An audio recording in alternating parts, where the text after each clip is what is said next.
il y a beaucoup de gens, il y a plus de 1000 personnes, et à chaque fois, donc c'est un moment de lecture à voix haute d'un texte littéraire, mais qui est finalement lu par toutes sortes de gens, y compris des gens qui ne connaissent pas Proust. Et donc ce moment très fort entre un texte, un lecteur, un liseur et une caméra provoque vraiment des événements très forts.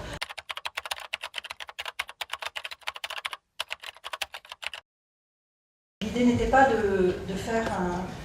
prendre des notes documentaires, de raconter exactement ce qui s'était passé, parce que finalement on ne sait jamais ce qui se passe exactement, surtout quand il s'agit de lecture, et donc plutôt de tirer chacun de ces petits événements vers la fiction. Voilà, et donc nous avons travaillé à deux avec Mathieu, avec grand plaisir, autour de cette histoire de comment un livre finalement vit et perdure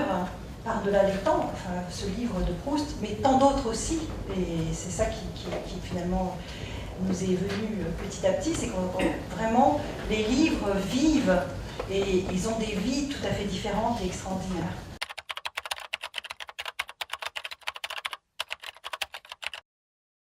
Donc effectivement, j'ai répondu à l'invitation de Véronique qui m'a demandé d'écrire ce livre avec elle et de l'accompagner dans ce travail. Et j'ai été très heureux de cette occasion au fond parce que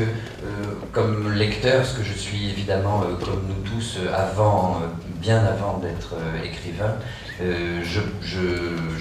pense des choses de cet exercice très particulier qu'est la lecture. Je pense des choses des livres que je lis, bien sûr, des émotions que ça me fait ressentir et du chemin que ça me fait faire, y compris évidemment dans le travail de l'écriture. Simplement, jusqu'à présent, moi, dans le travail que je fais, il n'y a pas tellement de place pour exprimer ça, pour coucher sur le papier ces petites choses qui ne sont pas révolutionnaires, qui ne sont pas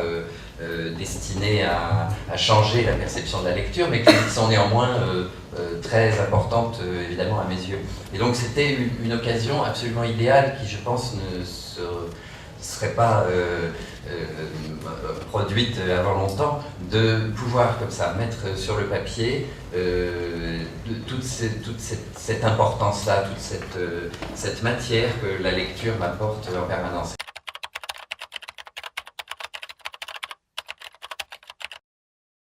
Comme Véronique et moi, on se connaît depuis déjà un moment, que j'ai eu le bonheur de participer à son entreprise un peu folle de lecture de Proust et que notre conversation roule depuis des années sur la lecture et sur Proust, c'était pour moi très facile de me glisser dans sa proposition et de pouvoir essayer de trouver un mode de fonctionnement à deux, ce qui n'est pas une chose évidente, surtout quand ce qui est mon cas, on est habitué jusqu'à présent à travailler évidemment seul.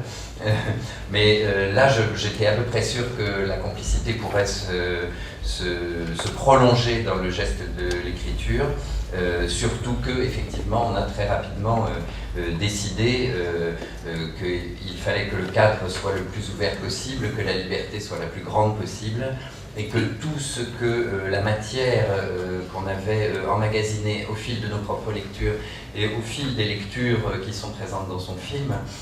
on pouvait, comme elle vient de l'esquisser, les tirer vers la fiction, les tirer vers la réflexion, les tirer vers la poésie, les tirer vers une forme un petit peu plus d'essai, voilà.